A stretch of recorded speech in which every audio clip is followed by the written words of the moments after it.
And good afternoon. We just want to bring you some updates. You can see the radar that I'm showing right there, and it's currently over the Wyoming Valley. Downpours, we have the thunderstorms that are moving through. And we're keeping an eye on all of this because they're slow moving. That means that we have the potential for some flooding, and there are some flood advisories out there as well.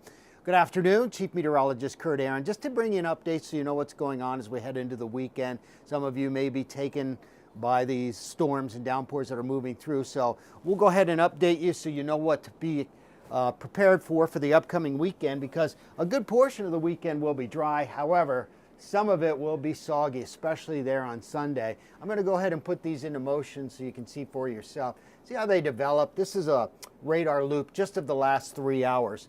And you see how quickly they developed over the Wyoming Valley. Last couple frames right there.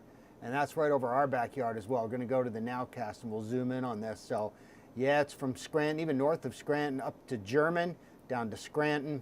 And that includes parts of Pittston as well. And just at the northern edge of Wilkes-Barre. So this is moving slowly to the east, and it's going to take some time. Now, I mentioned some flood advisories. We do have a couple of those. And here they are, issued by the National Weather Service again. And we have it over parts of Pike County. I'll zoom in on that one. And just that extreme eastern edge of Pike and southern Wayne County.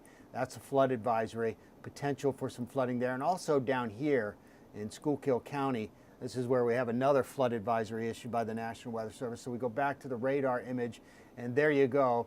We see some of those downpours move through Schuylkill County. And then we also, over here, Mount Pocono, have some storms developing just northwest of Stroudsburg. They're going to be moving east. And then, of course, we have couple of storms that move through the northern tier. Great Bend's got a nice downpour going on right there as we speak. That's slowly moving east, and we have a couple of isolated storms out here in parts of Bradford, Wyoming, and Sullivan counties. You can see them there as well. So we're going to continue to see this through the afternoon. Just jump down real quick to future radar just to give you an idea.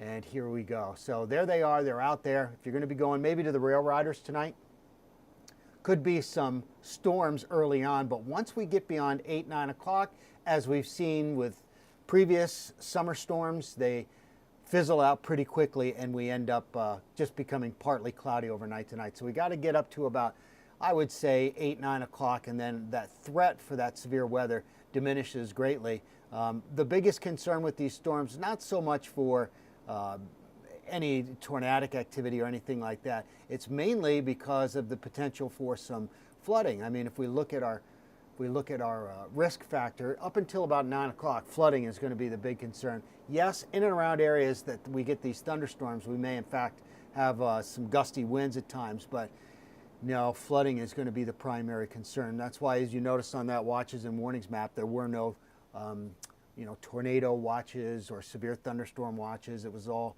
the ones that we do have were flood advisories. So one last look at this radar.